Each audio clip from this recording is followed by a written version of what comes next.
8 yil yashagan ayoli genetik tahlildan keyin erkak kishi bo'lib chiqdi. Menga er-xotin murojaat qildi. Keyin biz albatta birinchi bu standart, ya'ni korretsipирование xromosomalarning soni tekshiriladi va parallel ravishda ultratovush tekshiruvlari, o'sha jinsiy a'zolar ko'zdan kechiriladi.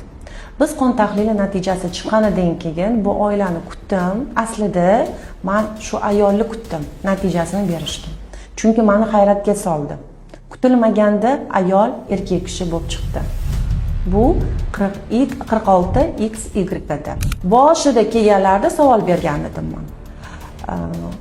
Qanaqa bo'ldi turmush qurgungacha, hozir tibbiy ko'rikdan o'tkaziladi qizlar dedim.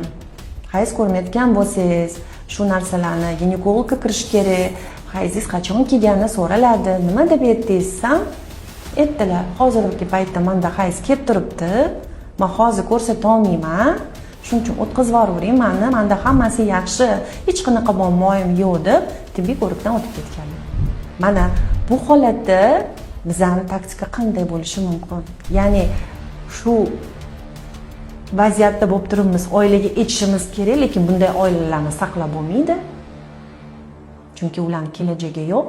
Erkak kishi uchun bu ma'lumotni eshitish juda ham og'ir.